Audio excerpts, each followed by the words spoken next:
과거에는 기획자와 디자이너, 엔지니어들이 모여서 하루 종일 워크숍을 해서 나오는 결과물이었다면 이 모든 과정을 그 디자이너들이 하고 있습니다. 그 역할이 굉장히 확장이 되고 있다. 경험 디자이너로서 AI 이전과 이후 무엇이 달라졌습니까? 취향이라는 거에 대해서 되게 요즘에 되게 강조가 많이 되고 있거든요. 인공지능이 더 빠르게 더 고품질의 결과물을 계속해서 생산해낼 것인데 어떤 것을 취하고 어떤 것을 버릴지에 대한 선택을 사람이 해야 되기 때문에 그 취향이 새로운 어떤 코어 스킬이다. 네, 여러분 안녕하셨어요. 박영선의 테크토크입니다. 이제 이 AI의 영역이요.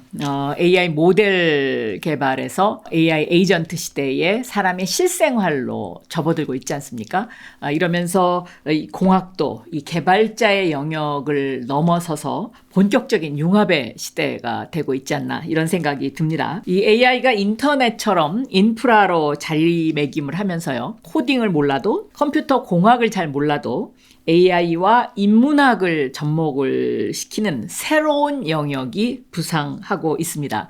이것이 이제 AI 시대의 새로운 직업군 그리고 미래의 블루오션이 될 것 같은데요. 경험 디자이너라는 말 들어보셨습니까? 경험을 디자인한다. AI 시대의 새로운 직업 블루오션으로 요즘 등장하고 있습니다. 네, 오늘은 뱅크샐러드의 총괄이사 홍성준 이사를 모시고 경험 디자이너의 세계 들어보도록 하겠습니다. 안녕하세요. 안녕하십니까. 네. 홍성준입니다. 이 경험 디자이너라는 말, 이것이 참 흥미롭기도 하고 또 새롭기도 한데요. 여기서의 디자인이라는 뜻은 우리가 일반적으로 알고 있는 디자인하고는 좀 다르죠?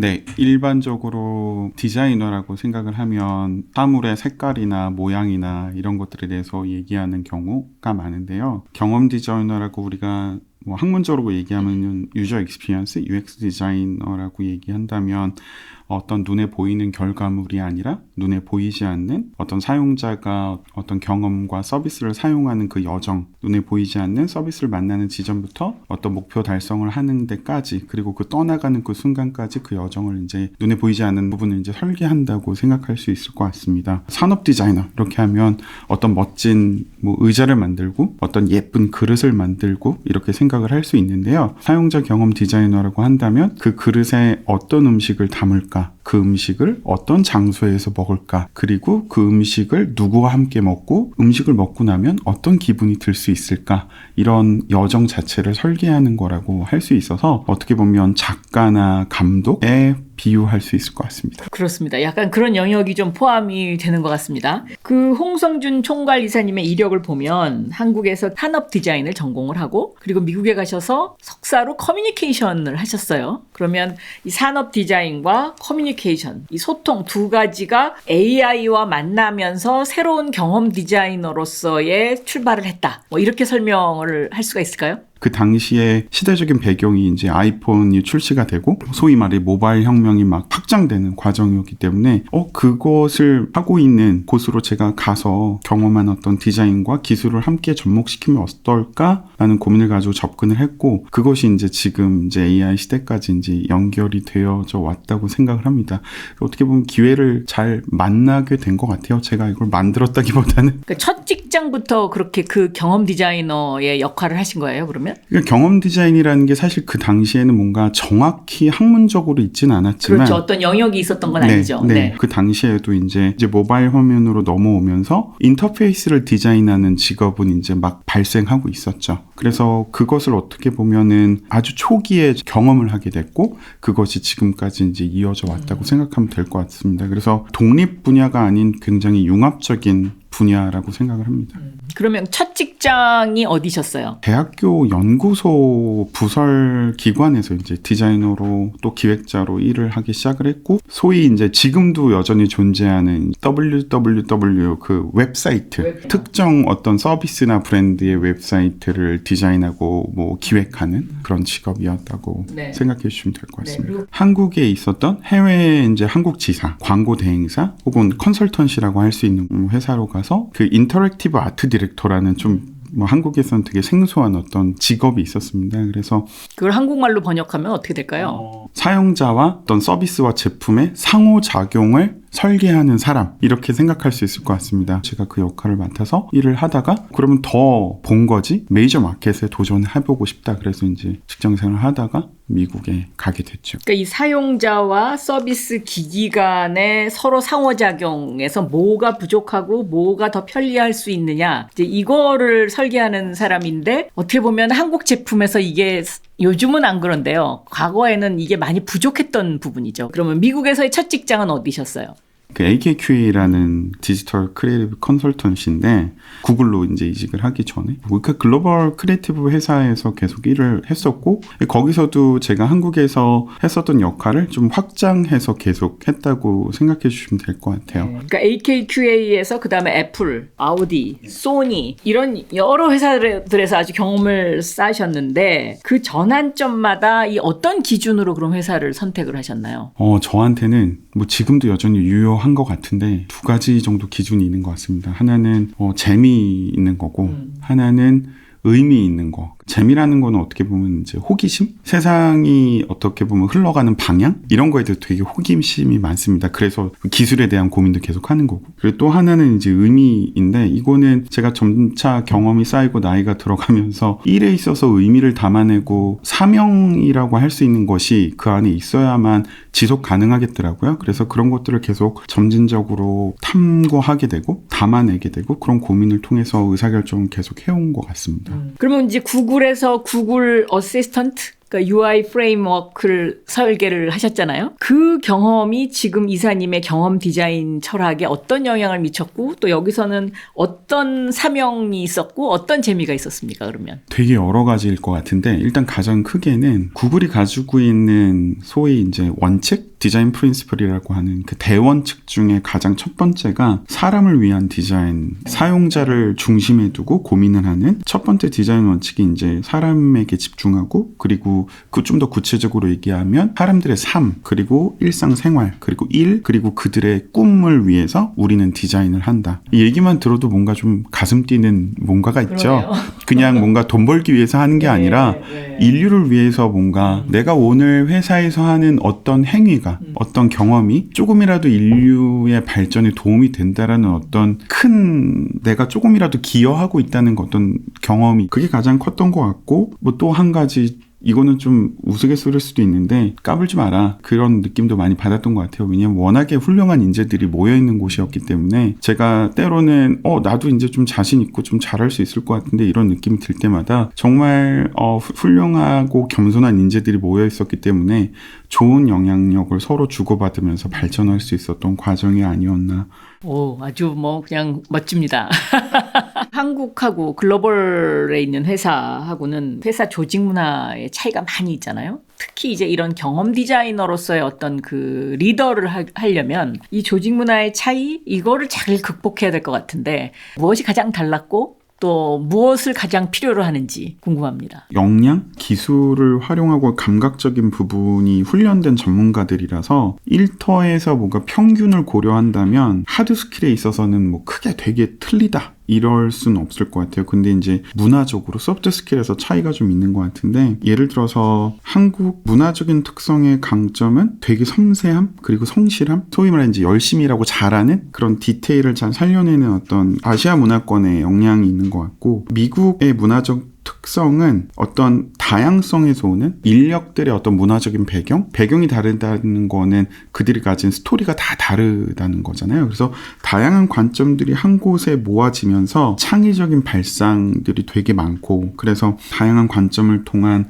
어떤 발상과 혁신에 대한 태도, 이런 것들이 되게 다른 것 같아요. 그래서 어떻게 보면 되게 놀랍게도 아시아권의 어떤 강점과 서방 문화권의 강점이 합쳐졌을 때 되게 증폭이 되는 것 같아요. 시너지가 있군요. 굉장한 시너지가 발생을 하는 것 같습니다. 그런 경험을 많이 했고, 수평적인 존중 문화가 되게 특별히 좀 기억에 남아요. 그래서 저도 그거를 한국에 돌아와서 굉장히 많이 강조를 하고 정착시키려고 굉장히 노력을 많이 해왔고 지금도 하고 있습니다. 제가 처음에 미국에 가서 기억에 남았던 장면은 제일 높은 의사결정권자인 디렉터가 인턴을 하고 있던 직원의 의견에 굉장히 귀 기울여 경청하는 그런 모습. 제가 한국에 직장 생활을 하다가 갔기 때문에 한국에서 제가 직장 생활하던 경험을 생각해보면 다소 상상할 수 없었던 좀 어려웠던 모습이거든요. 그래서 그게 좀 차이가 있었던 것 같아요. 의사결정권자가 인터넷 이야기를 경청해 주는 것, 이런 모습은 아직까지도 우리 한국 기업에서는 찾기 쉽지 않은 그런 것인데, 이게 AI 시대가 되면 사실은 이 수평적 문화 구조가 유연하게 정착된 이런 어떤 조직 문화, 이것이 굉장히 중요하지 않나. 왜냐하면 기술의 발달이 너무 빠르기 때문에 서로 토론하고 그다음에 어떤 중요한 결정을 함에 있어서 한국은 탑다운 방식이 익숙한데, 그런 탑다운 방식으로는 지금은 이게 리더로서의 어떤 그것을 끌고 가기가 쉽지 않은 것 같은데 어떻게 생각하세요?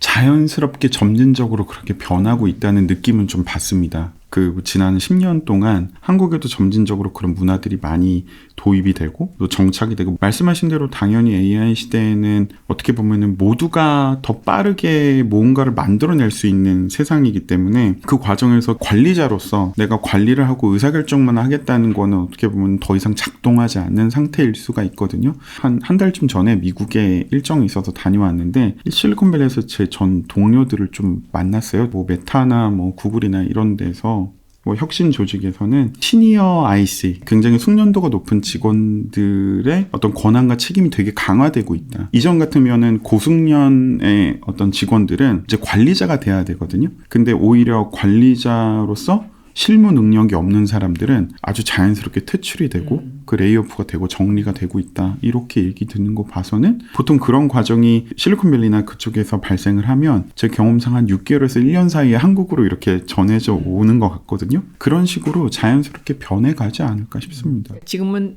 현장 경험, 그러니까 도메인 날리지, 이게 굉장히 중요해지는 것 같아요. 특히 AI 시대에. 경험 디자이너로서 AI 이전과 이후 무엇이 달라졌습니까? 여러 가지 뭐 리서치나 보고서들도 그런 얘기들을 많이 하고 있는 것 같은데, 시작과 끝은 사람이 하게 될 것이고 그 중간 과정은 대부분 다 인공지능이 대체하게 될 것이다라는 게 업계와 학계의 어떤 공통된 의견인 것 같습니다. 그럼 사람은 어떻게 해야 되냐라고 했을 때 무엇을 왜 하는가에 대한 판단을 할 수 있어야 될 것이고요. 그 인공지능이 그거를 수행하기 전에 무엇을 왜 할 것인가에 대한 시작을 해줘야 될 것이고, 그리고 그것이 잘 됐는지 올바른 방향인지 올바르게 결과물이 나왔는지 판단을 해줘야 될 것 같습니다. 그래서 시작과 끝을 한다는 의미는 문제를 정의하고 의사결정하는 게 더 인간의 역할이 중요해지지 않나 그렇게 생각을 합니다. 그러려면 더 많이 알아야 된다. 결론이. 맞습니다. 결국엔 아까 말씀해 주셨던 것처럼 어떤 도메인의 전문 경험이라든지 지식 체계라든지 이런 것들이 더 많아지면 많아질수록 뭐 경쟁력이 있을 수 있다고 생각을 합니다. 그럼 이 같은 흐름의 맥락의 질문이긴 한데요. 그렇다면 이 AI가 뭐 사용자 경험에 관한 조사라든가 사용자 인사이트를 도출하는 방식도 바꾸고 있다고 보세요?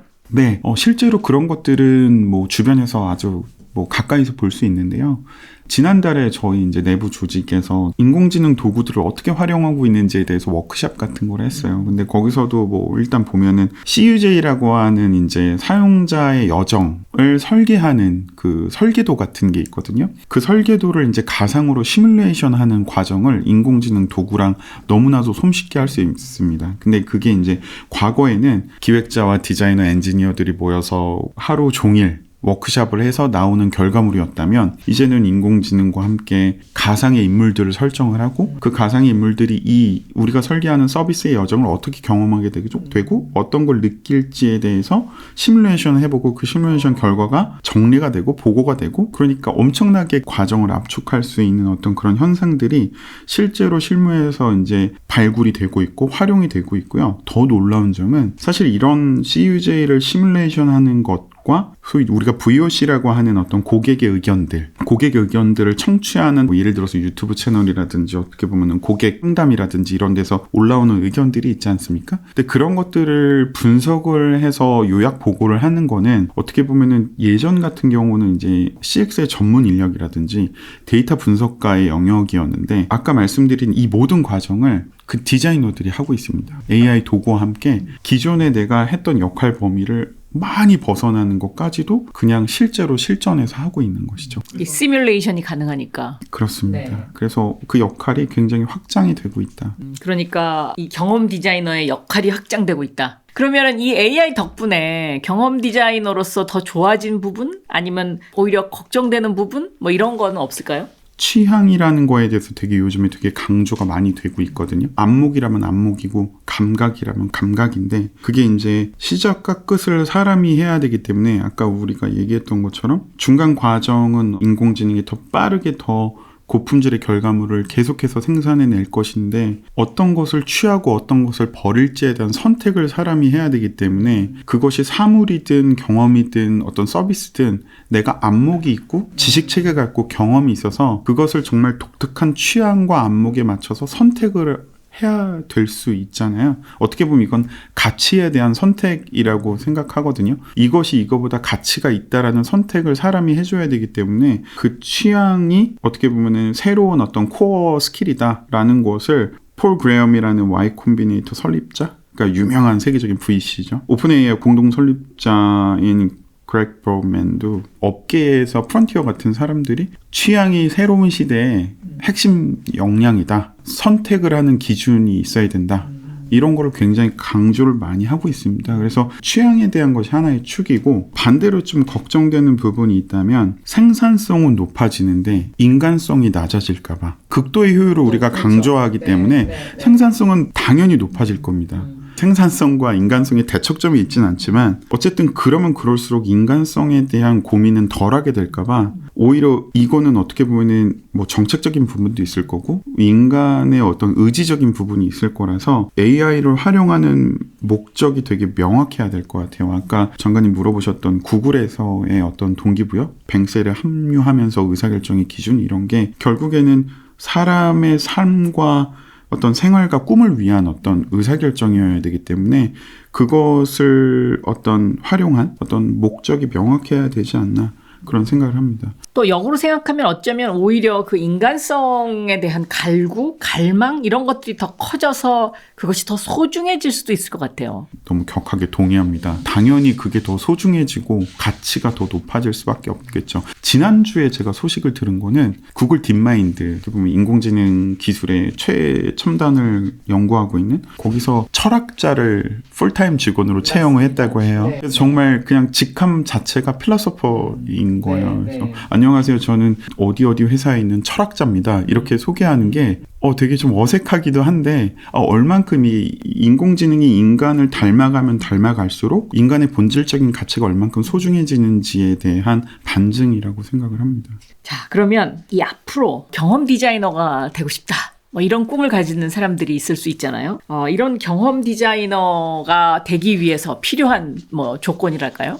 지금도 이미 뭐 지난 10년 동안 수많은 UX 디자이너, 경험 디자이너를 많이 필드에서 활동을 하고 있고 또 학교에서 공부를 하고 있고 있을 텐데 앞으로 인공지능 시대에는 우리에게 다가오는 이런 높은 파도 같은 게 어떤 건지에 대해서 명확하게 이해를 할 필요가 있을 것 같아요. 그리고 그것을 또 대응할 수 있는 나만의 경쟁력이 필요할 것 같습니다. 그 기존에 해왔던 방식대로의 어떤 프로세스라든지 프레임워크라든지 이런 것들을 당연히 학습하고 활용할 필요는 있지만 그것이 결코 정답이 아니라는 것, 앞으로의 시대에는 유연성을 많이 갖추고 있어야 될 것 같고 무엇보다 인공지능은 소위 말해 이제 공부하는 사람보다 활용하는 사람이 더 경쟁력이 있다고 이게 약간 자전거를 타는 것처럼 머슬 메모리에 가까운 것 같아서 많이 마구마구 써보는 게 일단 제일 좋을 것 같습니다. 많이 마구마구 써봐라. 네. 또 이런 거 필요하지 않을까요? 인간 생활에 대한 관찰이랄까요? 그 경험 디자이너로서 중요한 덕목 중에 하나가? 그렇습니다. 호기심인 것 같아요. 아까 제가 이걸 뭐 재미라고 말씀드렸지만 뭐 재미라는 건 저의 개인적인 어떤 표현인 것 같고 사람들의 삶을 호기심 있게 관찰하는 그 관찰력이 또 인공지능 시대의 어떤 중요한 경쟁력이지 않을까 싶습니다. 그런데요. 지금 계시는 뱅크 샐러드는 사실은 어떻게 보면 핀테크, 금융이잖아요. 근데 이 금융이라는 것이 보통 금융회사 그러면 회계사 출신 뭐 위주로 이제 뽑는다 이렇게 이제 일반적으로 인식이 돼 있는데 회계를 몰라도 여기에 가서 이 뱅크 샐러드에 가서 총괄 이사를 할 수 있다? 어떻게 가능합니까? 뭐 회사의 어떤 그 프로필을 정의하자면 이제 핀테크 업권에 속하겠지만 저에게는 이제 어떻게 보면 삶의 데이터를 다루는 플랫폼이거든요. 네. 삶의 데이터를 다루는 플랫폼. 네. 그렇기 때문에 저에게는 충분한 어떤 이유나 근거가 있었고 모든 데이터를 보고 설문조사 혹은 보고서 이런 것들을 봐도 사람이 일상 속에서 고민하는 가장 중요한 두 가지 문제는 돈 문제와 건강 문제라고 합니다. 근데 이제 제가 속한 뱅크샐러드 스타트업은 이 돈 문제와 건강 문제를 혁신적으로 해결하기 위한 회사거든요. 그래서 저는